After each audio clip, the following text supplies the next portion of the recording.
સમાચારમાં આગળ વધીએ તો એક મહત્વપૂર્ણ સમાચાર અમદાવાદથી મળી રહ્યા છે। રિલીફ રોડ પર આગનો બનાવ બન્યો છે। મૂર્તિમંત મોબાઈલ માર્કેટમાં આગ લાગી છે। ફાયરની ટીમે આગ પર કાબુ મેળવવાના પ્રયાસો શરૂ કરી દીધા છે। તો અમદાવાદમાં રિલીફ રોડ વ્યસ્ત એરિયા છે અને આ વ્યસ્ત વિસ્તારમાં જ મૂર્તિમંત મોબાઈલ માર્કેટ આવેલી છે અને આ મોબાઈલ માર્કેટમાં જ આગ લાગવાની ઘટના બની છે। આગ લાગવાનું કારણ હજુ સુધી જાણવા નથી મળ્યું, પરંતુ ફાયર વિભાગની ટીમ ઘટના સ્થળ પર પહોંચી ચૂકી છે। આગ પર કાબુ મેળવવાના તમામ પ્રયાસો શરૂ કરી દેવામાં આવ્યા છે। તો અમદાવાદનો આ ગીચ વિસ્તાર છે।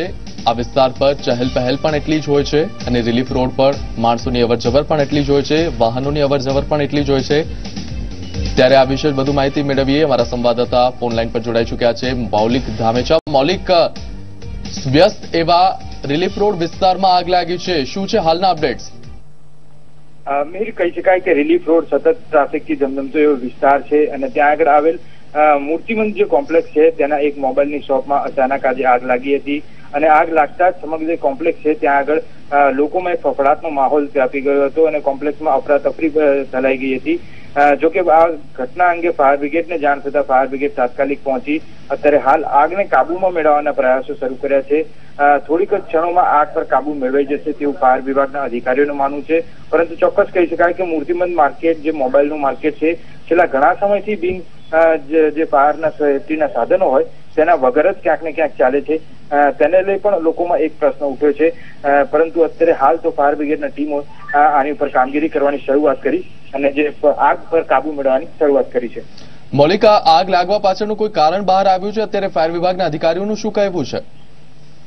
બિલકુલ, અત્યારે હાલ પ્રાથમિક કારણની વાત કરીએ તો પ્રાથમિક કારણ એ પ્રકારનું સામે આવ્યું છે કે જે શોર્ટ સર્કિટ લાગવાના કારણે આમાં મોબાઈલ શોપ છે તેમાં આગ લાગી હતી ને ધીરે ધીરે આગ જે છે તે પ્રસરી હતી અને તેને લઈ સમગ્ર જે દુકાન છે તેના આગમાં ફેલાઈ ગઈ હતી અને અત્યારે હાલ ફાયર બ્રિગેડના જે જવાનો છે તેના દ્વારા આગ પર કાબુ મેળવવાના પ્રયાસો શરૂ છે। મૌલિક, કેટલી દુકાનોમાં આગ પ્રસરી છે હાલ?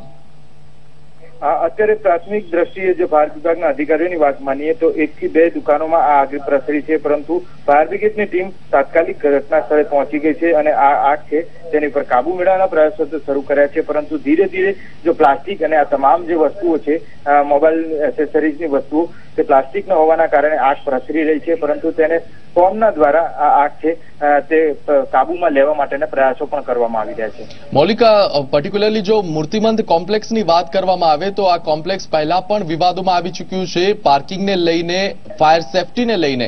ત્યારે વ્યસ્ત વિસ્તારમાં આ પ્રકારે જે બેદરકારી નોંધવામાં આવી છે એ કેટલી યોગ્ય કહેવાય?